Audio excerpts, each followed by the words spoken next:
What is up, everybody? Mark on the mic, Mr. Ryan Muckenhirn across from me. Also across from me, Mr. Erik Barber. Gentlemen, we are at work, and we are going and we are going to talk about releases, not work release. You guys, that was a long time ago. You've put that life behind you. How long was that in your head? I thought on the way over. God, it's good. It's so good. Well, hey, that's in the past. Okay. Yeah.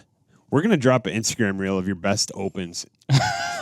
10 best opens of 2025 and let the people vote. Vote your number one. This one will be on the list.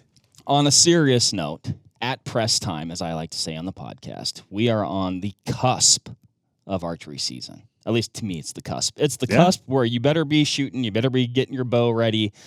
I'm actually doing it sooner than I probably ever have. And we're talking about releases, archery releases. There's a lot of different styles out there. There's a lot of different opinions on the different styles, which one is best. I think for the context of this conversation, we're talking about hunting here, guys. We're talking about hunting and being effective in the woods. And I know I've got some opinions on it. Erik, I think you've got some opinions on it. You've run the release gamut. Played the field a little bit, they might say. Ryan, I'm sure you have some opinions on this as well. And let's get started. Let's go. We're going basic, high level. We're going to talk about the different types, how they work, and how they might work optimally for you. Boy, he marginalized me on my opinion. I think you might too. He probably shot a bow one time. They brought in the world's worst archer. Not here. You won. Yeah, a couple times. Yeah, twice. Couple times. Yeah. You sure about that? Yeah. All right, there you go. And let's not forget about Graham. What happened there? The deal was he had to stay in my department if he hit the target better than I did at 100 yards. He did not. I had to blow spider webs off my bow, and my my rest was all janky. Yeah. And Graham fell about 22 yards short. It was a terrible shot. His shot. And by the way, he was practicing the night before. You're trying to tell me he didn't keep his word? No. The deal was I said I would turn to the Instagram live audience and I would say Graham Cronin is and always has been the better man. And then 22 yards short. And then 22 yards? He missed the target way short. Yeah. Like it was like he dialed up 4. He needed to dial up 12. And I think I landed 3 inches left to center and about 3 inches low. Maybe he didn't have the right kind of release. Hey, that could be it. We pinpointed the problem. Yeah. Erik, let's pinpoint the different styles. We're going to talk now. I guess spoiler alert, in some ways, we only have one style on the table right now. Yep. Let's go through some of the different styles and kind of how they operate and maybe some of the pros, some of the cons. Yeah, so 2 big categories are anything that involves a trigger, a button, an index trigger finger, something that is activated by literally like releasing a trigger. That trigger could be on your index finger, it could be on your thumb, whatever. The other style is more of like a tension style release, so something like a hinge, and you can actually have like trigger style tension releases, like the knock-on backstrap. That's a release that I actually spent a ton of time like using as like a training tool, with the goal of like really adopting more of like a pull through, like always keep it moving, surprise shot process, and really like working on perfecting that push and pull. When you think of archery, you shouldn't think of your shot process as a static motion. Bow arm perfectly still, and then pushing the finger with your like abruptly pulling your trigger finger. Mm-hmm. That is where like people start to kind of develop target panic, and you can get pretty jumpy. You'll hear of people that maybe they just need to hold their pin just low because they're afraid of getting like they literally have like target anxiety of putting the thing on the thing and executing the shot. This is, I realize now, an intervention. For you or me? For me. When you think about archery, when you're at full draw, you're basically holding a bomb. Like there's one way for that bow to go, right? And it's like everything is gonna whoom, like go forward at the release of that arrow. There's a lot of force built up when you're at full draw. So I think for a lot of people, like the actual shot process is something that people can struggle with a little bit. And there's a lot of videos out there on YouTube about like quote unquote surprise release styles. I think you can go down too far of a rabbit hole with that, and actually it starts to do more harm than good. Which is why I've kind of come full circle after like using a lot of different releases. I've owned button style releases.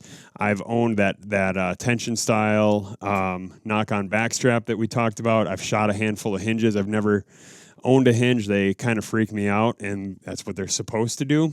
Right. But anyways, that's a very high level overview of like the two categories of like trigger operator releases and tension operator releases. Within those categories, you have like your three main styles of what we have on the table, like an index trigger finger release. The other style would be like a handheld, like thumb button style release. And then the third style in the tension category would be like a hinge. Mm-hmm. So those are the big buckets. And I think the biggest thing for people is like to play around with them, because you can get all of your releases should really be shot the same way. Right. Right. I mean, that's what's interesting. I mean, like... And what you mean by that is fundamentals. Correct. Exactly. Despite their mechanical differences. Yes. Even though it has a trigger, conventional. I've seen so many people, like myself included, I'll put myself in this bucket. Like I bought a thumb button style release maybe 5 years ago, because I'm like, man, I'm dealing with a little bit of like target panic. You have a lot less dexterity in your thumb. So that's one of the biggest talking points that like people that switch from you have all this movement in your trigger finger.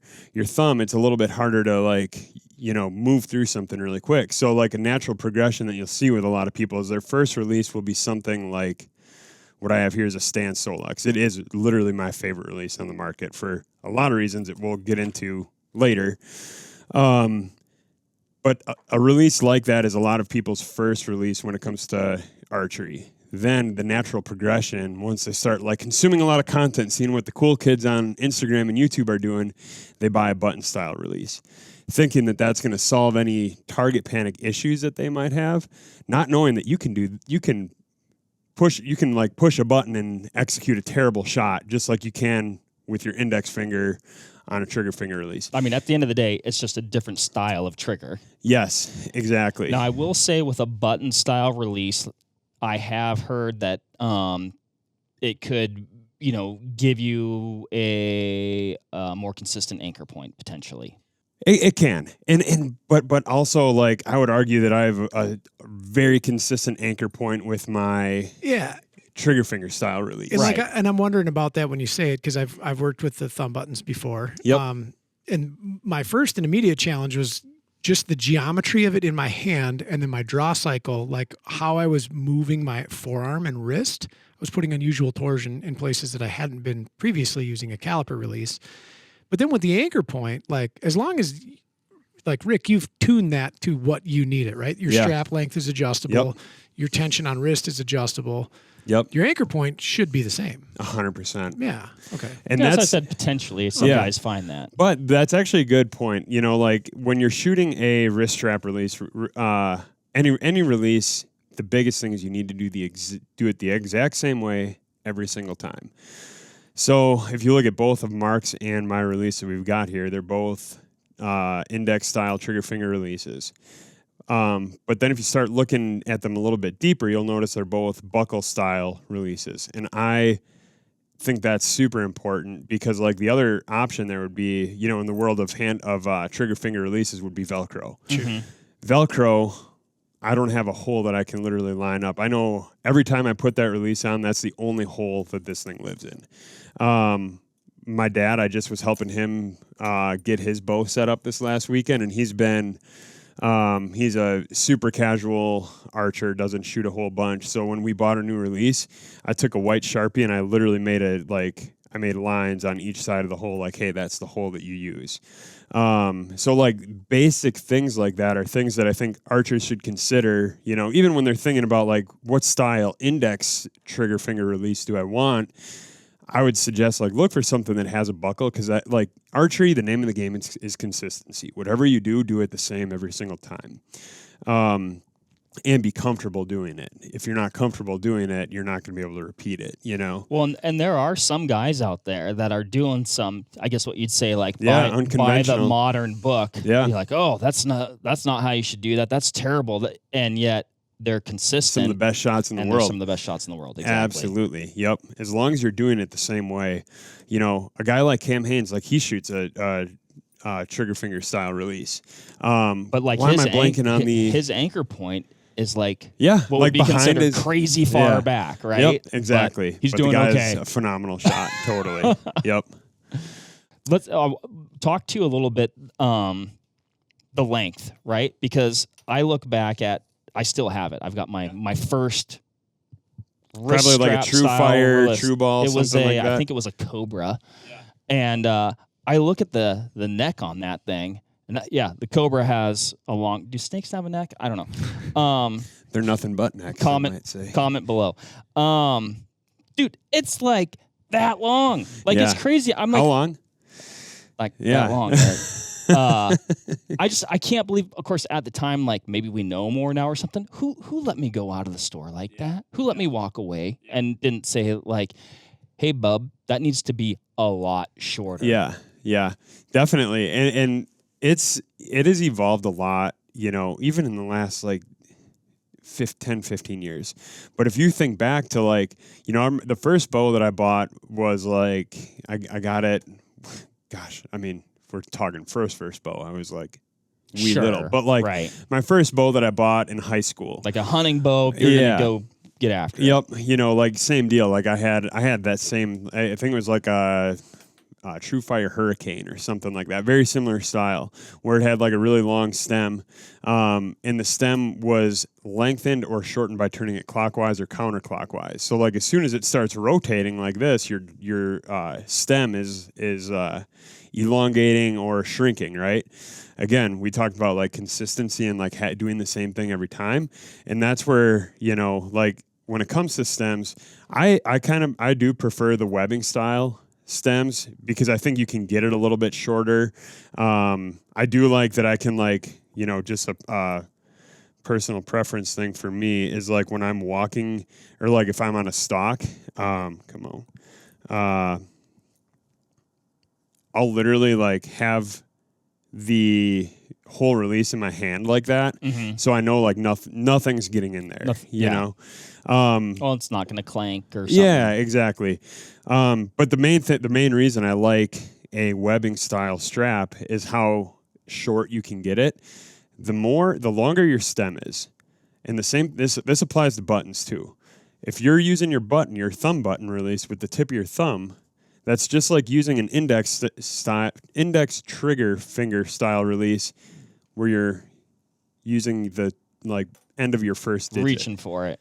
Which actually, I mean, you could have this set up the way that you have it and still do that. Totally. Which you don't want to do. And that is where, you know, there's a bit of a difference between like fundamentals of like rifleman, like marksman shooting, and archery, right? Like when you think about, you know, if you came and took our hunter marksmanship class at Vortex Edge, one of the things the guys would tell you is like you want to, you know, press that trigger using like the first pad of your finger, you know, and just push that trigger straight back to the rear for like super consistent trigger press. When it comes to archery, like you want a little bit more meat on that finger or on that trigger.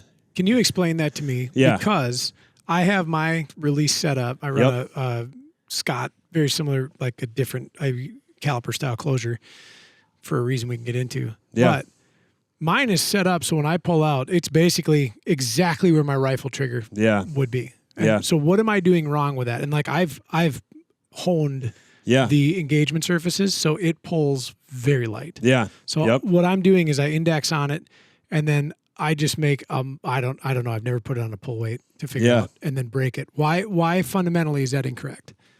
Fundamentally, like when it comes to archery, like you want your shot process to be like a moving thing, right? You don't want to get back and like all of a sudden relax it static. Like when your bow goes off, you should see like some significant like follow through, really like almost an explosion of like your shoulder blades kind of like coming back together. Okay. When you're at full draw on like let's say you just have it like this, and you're right on the first pad of your index finger, it's really easy for guys to, like, you'll see guys shoot and then like they're just back like that, because you're just your shot is that. Sure. Versus when I have my finger wrapped around way deep, like you could, like, I actually watched a video the other day of where a guy was kind of recommending people almost to get like 2 fingers on it and keep their whole hand like where you can physically see your hand moving. Because what you want to do, is get your pin floating on the center of that target focused on the dot, on whatever it is that you're shooting, and pull through that shot, and the bow should surprise you going off. When you have just the tip of your trigger finger on that trigger, it's so easy for you to be like, no. And then that's where a lot of guys will develop target panic. Got it. So it's not that you couldn't shoot good that way. Yeah. It's just you are opening the door for potentially more problems. Yep. And again, this all comes back to proper like body mechanics and fundamentals. Yep. Got it. Yep. Yeah. I mean, not necessarily release related, but like you should have a mantra like that kind of lives in your head when you come to full draw. For me, it's like pull it apart, hold it to keep it, squeeze. That's interesting. Mine is ow. And then like send. Yeah. Like I know when I have a bad draw because I moved a different muscle a different way. Yep. And then it's like, oh boy, you can either try to sort this out while you're at full draw, or you can like bring it down and then, like do it again. Yeah, and then I'm the guy that's like, no. Yeah, and like, again, anything that you do, like that's where I was actually going to go eventually with the index trigger finger style release. We're talking hunting. Yeah. Now, let's say it's November 13th in one of the plain states, and you've got a 60-mile-an-hour crosswind. Or you've got a buck coming through a hole in the Midwest at 28 yards. That is where I do kind of like and I know this kind of goes against everything, but like there are situations where you need to kind of take control. Sure. There's a time to punch it. Yeah. Yep. And thanks, Mark. That's validating. And when I say punch it, like what you don't want to do is all of a sudden at the moment of truth revert to something that you haven't done. Oh. But maybe you've got a little bit more control and a little bit more urgency through that process of like pull it apart, hold it to keep it, squeeze, go, right? You maybe have more urgency in that versus if you're sitting out there 80 yards in your backyard wearing your flip-flops, it's beautiful, middle of July. Now you're super relaxed, but on the flip side, it's November 15th and you've got a cruising buck coming through a hole at 23 yards, and as soon as he hits that hole, you've got a softball-sized window that arrow needs to go through, and it's got to go now. Yeah.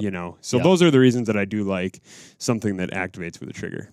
I have a question Yes, on strap length. Yeah. So the way I have mine set up, and this was not because anybody told me otherwise, it was just for me. It was like, okay, especially if I was going to be either turkey hunting with a bow or like Western big game hunting with a bow, and I need to clip on in a hurry.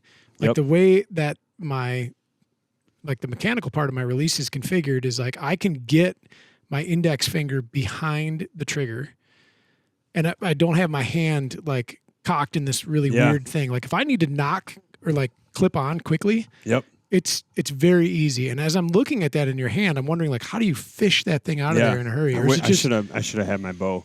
Is it just training? I mean, it is part of training. Like, and for me, I wish I had a piece of paracord or something, but it's literally certainly there has to be paracord. That's actually really shocking as I like. How does that happen? There's a bowstring right there. Oh, sure. And we're walking away. Beautiful. Would you like me to hold the string? No, this works. So for me, it's literally just boom. Okay, so there's zero difference. Yep. Okay. Yep. It looks so short. It does. Once you have it on there, I mean, it is short, right? But like, Yeah, but it looks like that looks normal. yeah, It doesn't look like you're sitting there with your strong hand trying to right, exactly. mix the mashed potatoes. And for me, what I kind of like to hit, like if you're looking at this, if you're watching on YouTube, you can see, like I kind of am aiming for the middle of my middle digit. Like we talk anchor points. People think of like, oh, the corner of my mouth and the tip of my nose. You have a million anchor points. Sure. You have them on your bow hand. Yep. You should be able to feel the grip articulated in a certain way every single time. Then once you're at full draw, you've got the corner of your mouth, tip of your nose, maybe this knuckles right under your jaw. And then, like your trigger finger, like maybe you're in too deep, you're too shallow, or too whatever. Yeah. Like I've got a spot right between, and it just goes off. So how much futzing around did you have to do before you nailed that length? I really went to a length that felt most comfortable for me. That was like step one. Like what felt comfortable and repeatable. And then once I got to that, it really was like I have something very similar to this. It's like a wooden like block with a piece of paracord on it. Yeah. And I would just kind of sit there, and like obviously like simulating full draw and feel what like I felt like I have some resistance, Yep. and eventually it just kind of goes off. And with the length, like one thing I appreciated about mine, and maybe this was just bow setup on the initial, is I didn't love what my draw length felt like. Yeah. I felt like I was an eighth or a quarter of an inch too short. Yep. And so I could retract or extend my stem to kind of make that difference up. Did you have to do the same? Did you make D-loop amendments? Did you have your bow draw length modified? Yeah. All of the above? All of the above, depending on the bow, right? Like every single bow is different. Yeah. But for me, like I'm now on 3 different bows that I've shot this release on. The release really hasn't changed, but I've set the bows up all identically. I have the same length D-loop, same draw length. String angle has kind of changed a little bit as like I've gone to now I'm shooting a 33-inch axle-to-axle bow. So, but like that hasn't impacted the way that my release interacts with the D-loop at all. What that has more changed is how the string interacts with your face and your anchor points, which I've actually liked because the longer your axle to axle, the less acute that angle is of the string when you're at full draw. Let's say you're shooting and now everything's different because cams on bows have gotten so big. Like I'm thinking back to like Bullies. Yeah, like even like a couple little round wheels. Right. Like I had a Parker Hunter mag when I was, and that thing like had literally like, a upper cam the size of like a baseball. And that was a longer bow, back in the day. But like if you would have shot, let's say that bow is 29 inches axle to axle and then has those tiny little cams, which is something that we saw as recent as like 10, 12 years ago. Sure. Like I had one of my favorite bows I've ever shot was my, it was a Hoyt Nitram, 30-inch axle to axle bow. The cams weren't really big if you compare them to like, right now I'm shooting a Matthews Lift with 33. Like they're huge, right? I mean, they're literally like, cams are like that big.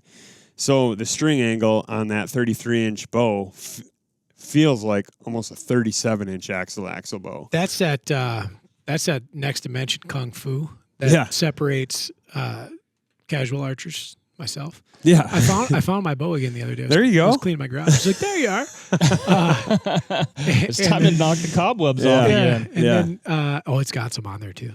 And then guys I think those make it faster. I think so. And they quiet it down. Yeah. Definitely. String dampers. And then guys like Rick, like what I really appreciate you talking about this because this is a lot of the considerations that I take into account when I'm either speccing a rifle or setting a rifle up for myself or when I'm looking at like purest shotgun form, and like how important it is to have the same touch points. Yeah. And it was really enlightening when you said like everybody, when they hear the word anchor point, the first thing they think of is their face and their hand. Yeah. But you're also thinking about how the string touches various things. 100%. And how your hand touches your release and how your hand touches your riser and all these other things that go into like what separates that next 10% of performance. And it's all there. And as I'm thinking about this too, to talk to other release styles, like you do get some inherent adjustability in this that is beneficial to the user. Yeah. And like tailoring that fit. The one night I ever goofed around with a back tension, Yeah. I had to reconfigure myself Yep. because I didn't have any adjustability. I have a fixed piece of machined aluminum. Yeah. I also punched myself in the face, Yeah. that swore me off back Yeah. tensions immediately. And same story with the thumb button. I like that you have the ability to modify this to exactly fit you so that you can exactly tailor your touch points on your body, on your bow. Definitely. And I don't think anybody here is like anti-back tension. I mean, there's a lot of guys that are using a back tension for hunting, doing it successfully, but in like the target archery world, that's what most of the guys are using. Yeah. And I'll actually, that's kind of a perfect segue. So I wanted I talked about that knock-on backstrap release that I had, a couple of years ago. And I really, really liked that release. I don't hunt with it. You could hunt with it. You could, in theory, I mean, in operation, it doesn't really look a whole lot different than like the Stan Solex that I've got. Just a little bit different, like trigger mechanism, but same style, webbing style release trigger. But what's different is it's tension operated. So you have like a series of Allen screws in the release component up here that basically build up to a certain weight that the bow will go off at. So let's say essentially it's like how you would set your trigger for your rifle at a certain poundage. That release is set at a certain poundage, and you're push pull, and then you exceed that poundage, and then. Well, let's say your holding weight at full draw is 15 pounds. You could set that release up, that back strap, to fire at 18 pounds. Right. So what that means is you get to full draw, and if you're just sitting here relaxed at full draw, you could sit there and do this with the release all day long. It's not going to go off. When you hold that release back, though, and now you're just burning a hole of that pin into the target, and I use the analogy of you're trying to use your shoulder blades to hold an egg. So you're trying to bring your shoulder blades together, and as you keep doing that, eventually all of a sudden the bow is going to go off. So your release is effectively, or your trigger is effectively a safety, but it's not activated by just pulling it. You could pull that your trigger back, and now you're halfway there. Now you have to squeeze through that shot, and what that really helped me do is it gave me confidence in my pin float.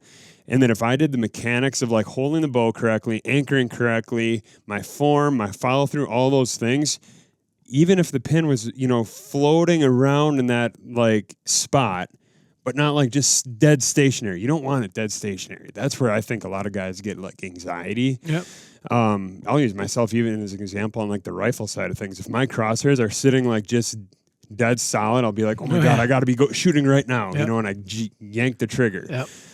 A little bit of float isn't a bad thing. I actually think it's a good thing for kind of your the mental side of everything. But that backstrap, that any tension style release will kind of hard reset your brain to embrace that pin float a little bit and really get comfortable with the movement in your shot process. When we did that podcast with Joel Turner, that's one thing he talked about a lot is trust the float. And that's one of the hardest things that I have to really work at that, because I do have a tendency to be a little bit of a yep now sort of deal. If you are that guy, and that guy is listening to this podcast right now. That guy's in the room with you.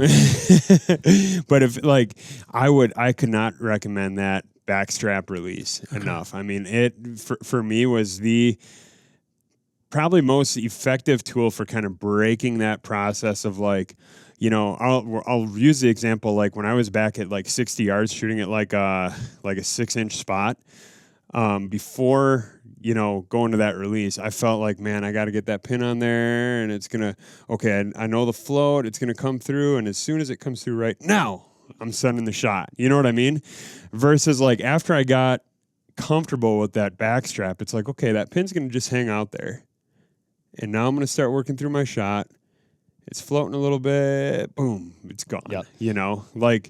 And you'd be surprised how imperfect your sight picture can look And this is something where like the edge guys, you know, our edge instructors talk about this in the pistol world all the time.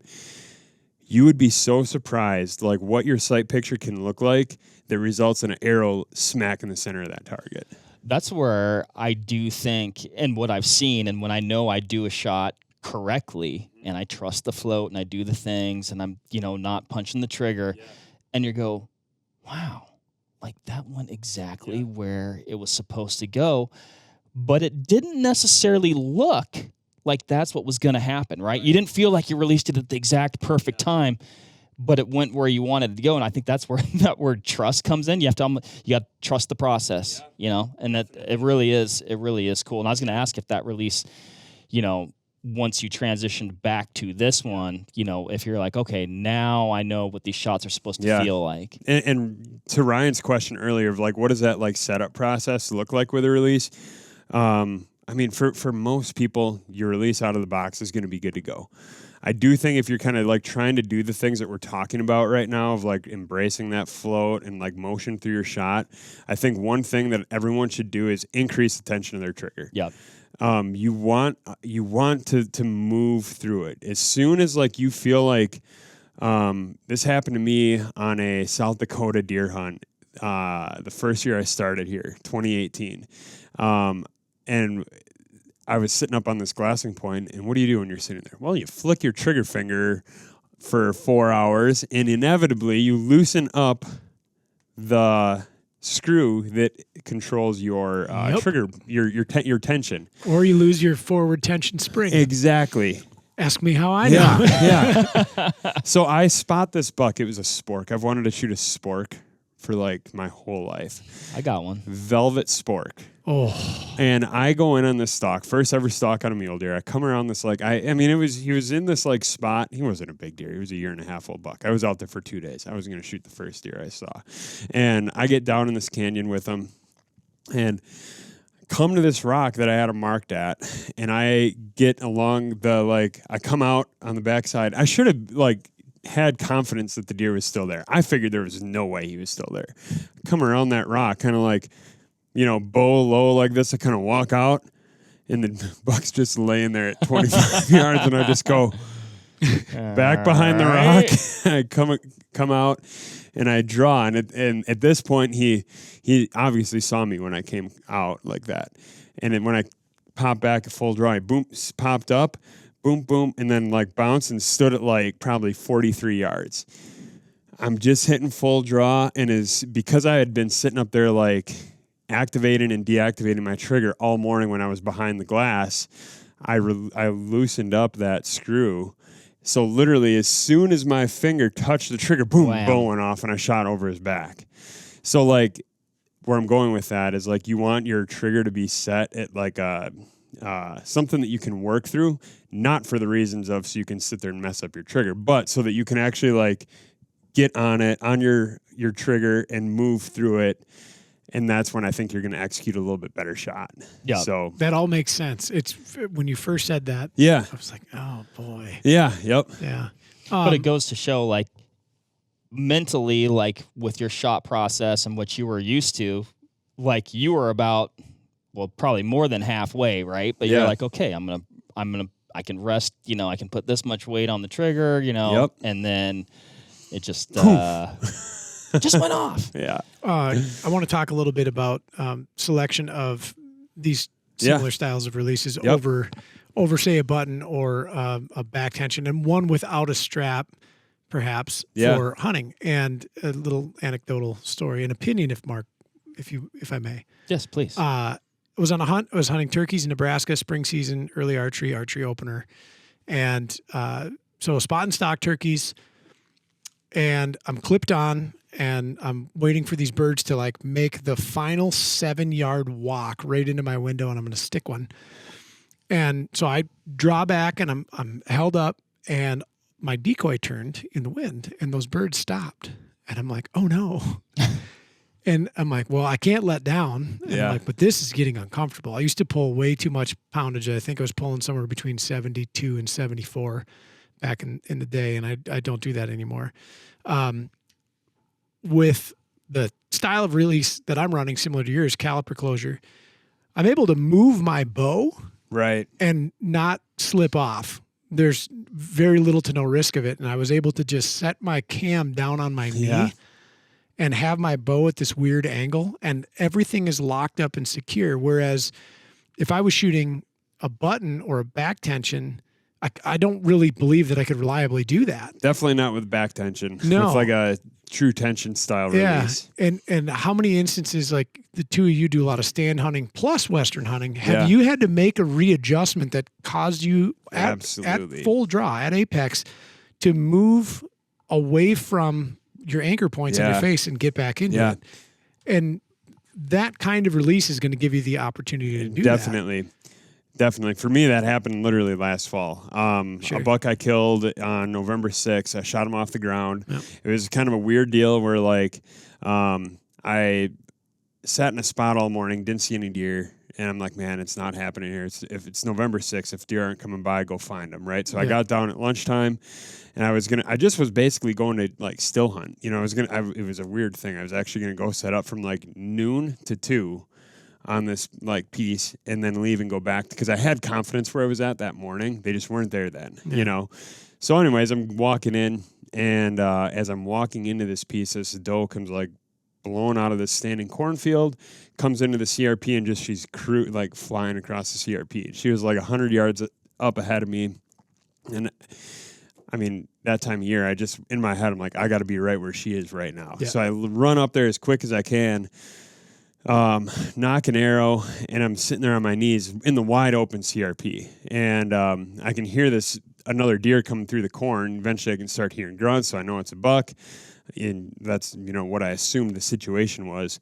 So I drew back, and, you know, this is kind of a parallel of like guys that spring turkey hunt. Like if you're a turkey hunter, you know, you want to, in a right-handed shooter, you want to err more on the right, so you can swing to your left and like just point and shoot anything straight in front of you.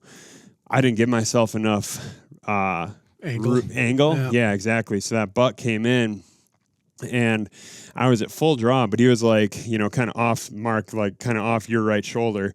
So I'm sitting there like this, and, you know, basically holding the bow back like this, and then eventually, like, he kind of sees me and he does this. And I, you know, at that point, I mean, my string isn't even on my face. So I kind of like just had to rotate into it. But, you know, point being, I had the bow back, wasn't really anchored, just kind of holding it, you know, hoping that he kind of walked through into it. But when he like held up and looked at me, I had to just do a big move. Yep.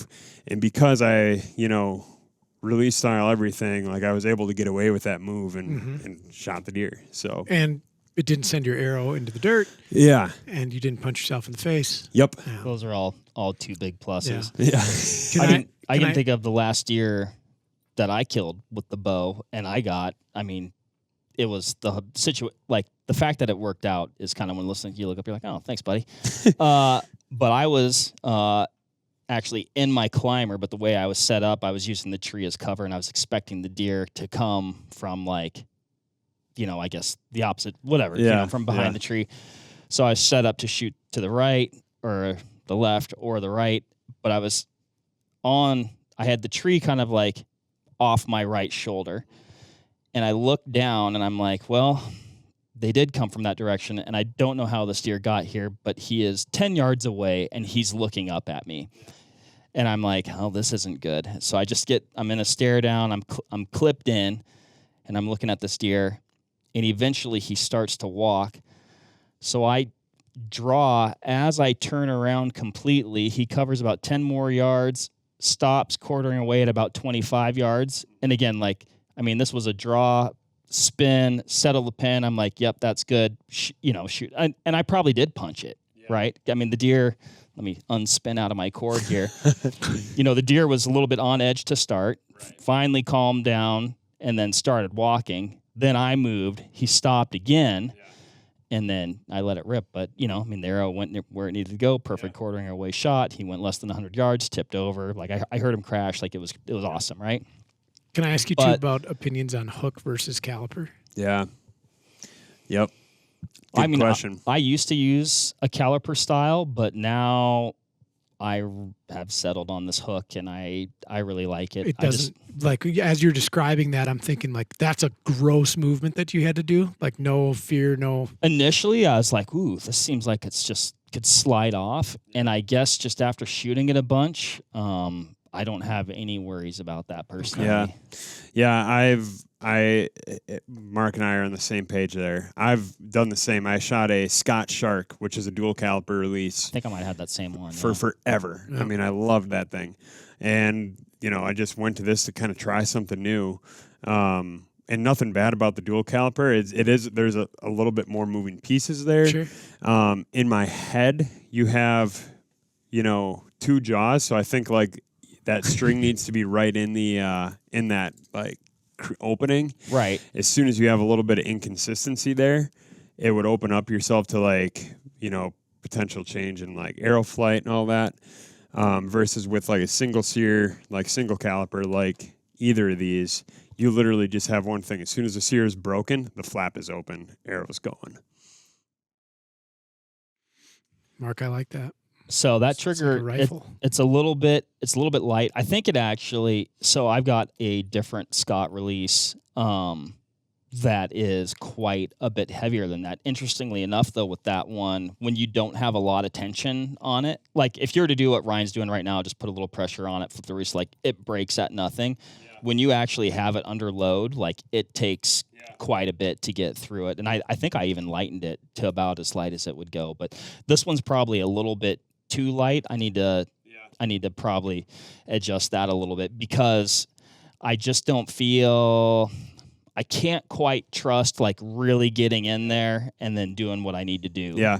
I mean, right now, like to kind of bring this topic full circle, you kicked this off by saying like, hey, we're, the season's coming up. I mean, at the time of recording this, it's late July. You got a little bit over a month. Like now would be the time where I'd want to be feeling pretty dang good. But if you're not like super satisfied with where your gear's at, like you still have time to tinker a little bit and make sure that like, okay, I've got enough trigger pull on that, and that things are working as you would want it to. Yeah, like we said, there's definitely different styles. I think they're going to work better in different scenarios. Some of it comes down to personal preference, what you're used to. Like, I can talk all day about this. This is what I'm used to. I actually haven't diverged from this style of release other than what I feel working to optimize it for myself as well as, what's going to make me shoot the best with it. Yep. But that stem length is key, though. I think that might be the biggest takeaway for somebody is to get that stem length so they are, burying that. And that stem length that we're talking about, again, applies to, like, I feel like we're not doing enough justice to buttons, but like that same thing applies to your button. If you have your thumb button, like that button is actually adjustable, right? So it rotates in any number of ways. It can articulate a whole bunch. If your button is way, way out there and you're activating it with like the tip of your thumb, do yourself a favor and just try shortening it up a little bit. So you're using the inside of your thumb and you're kind of just squeezing through it versus like... It is super counterintuitive because as I'm thinking about all this, it's like, no, I'm going to be applying some sort of odd axial pressure to the trigger, and that's going to influence my bow. But then when you talk about the fundamentals, it's clicking. Yeah, you should be moving through your shot process. Well, I think, and you opened with this, Eric, and I think maybe we'll close with it. But no matter the style, like the fundamentals are really the same. I think just with, for lack of a better word, with like an index, wrist strap or the thumb button, you have a little bit of maybe like a safety built in, if you will. But the mechanics should theoretically be the same. Totally. And that's from a hinge to a wrist strap index to a thumb button. Yeah. So I think keeping that in mind, no matter which style you choose, is one of the biggest things. Yeah. I mean, last thing I'll say about like the wrist release, like people call them like wrist rockets, right? Because you can just put it on your wrist and like punch the trigger. You can also shoot this thing with back tension style, just like you would. Exactly.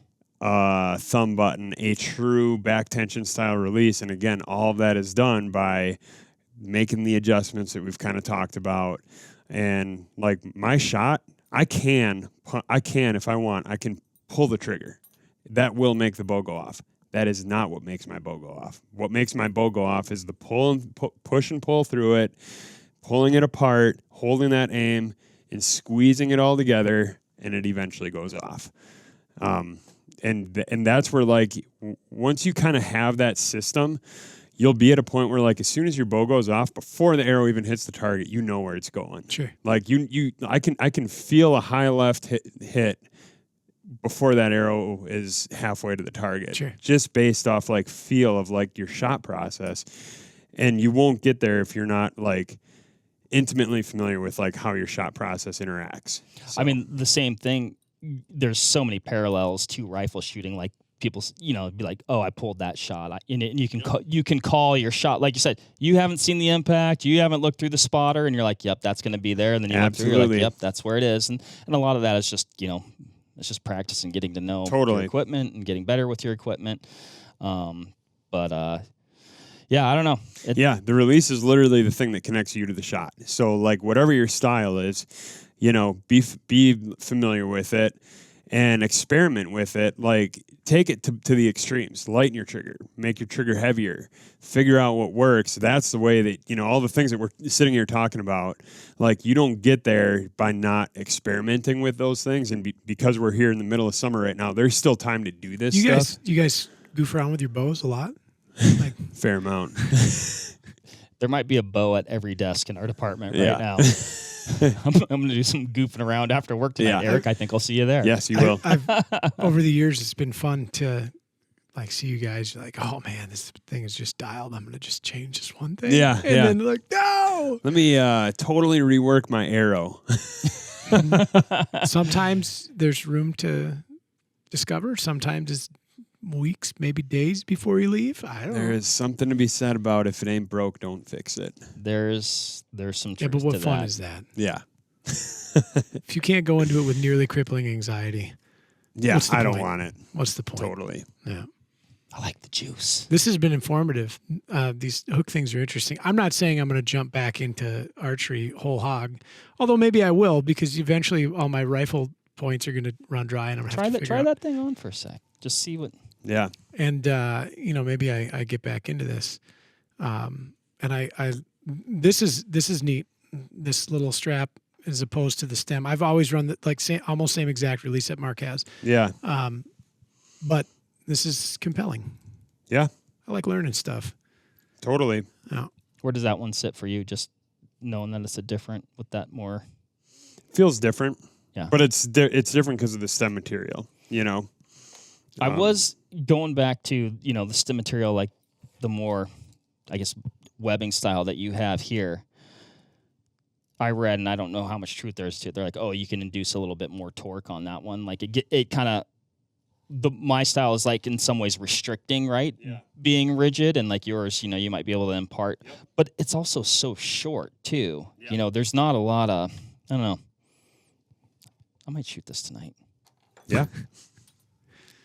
Mark changes equipment. Oh, one other thing that I think is not this release that you have here. There's a version with a click and a version without a click. Yeah.